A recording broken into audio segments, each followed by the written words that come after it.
Hello, madlang people! Andito naman ako magbabalik si 12 Vlog. So ngayon, nandito nga kayo noon sa Pilipinas. Ito na yung buhay ko ngayon dito. Ito, katapos ko lang maligo, guys. Hot bath lang to. Ang dami kong gustong ikwento sa inyo, pero hindi ko alam kung paano ko umpisahan dahil sobrang dami talaga nangyari sa buhay ko. Una dyan, na-hospital ako, na-admit ako sa hospital, at ngayon, nagda-dialysis na ako. Isa na akong CKD patient.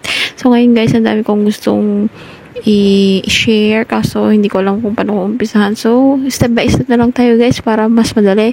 Naku, nakakapagod magsalita, guys. Nairita na ako sa sarili ko. Mag-voice over na lang. Pero una dyan, magtanong na lang kayo kung anong gusto nyo malaman. So, ito na nga, ginagamot ko to or nililisan ko tong aking catheter. So, to guys, medyo masilan-silan to, sensitive dahil kailangan to maingat at hindi pwedeng basa ito. Ito nga, para hindi siya magka-infection. So, ito nga guys, hindi naman siya masakit. Sa una lang siya masakit kasi yung anesthesia na wala. So, makirot-kirot lang. Ngayon, hindi na siya masakit. So, ako na naglilinis kasi kaya ko naman siyang linisin.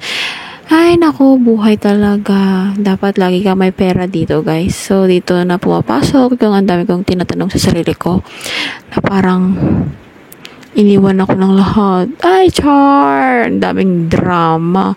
Ewan ko, yun ang feeling ko. Parang ako iniwan lahat. Iniwan ako nung inaasahan kong siya yung makakaramay ko, pero siya yung unang-unang nawala sa akin, guys. So, sobrang sakit. So, yun na nga, nilagyan ko na ng gauze na para siyang tela na manipis.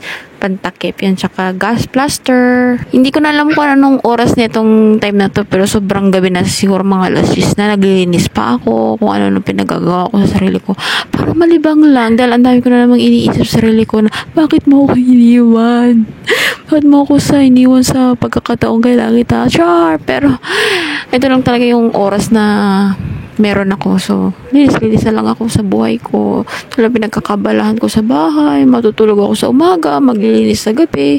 Ganun lang ang routine ko dito. So boring. Buti dito yung anak ko, kasama ko. At hindi ako masyadong naboboring. Yun lang, palabas ako pag nandiyan magtitinda. So, yan guys, mabilis na. See you next vlog. Sleep time na. Bye.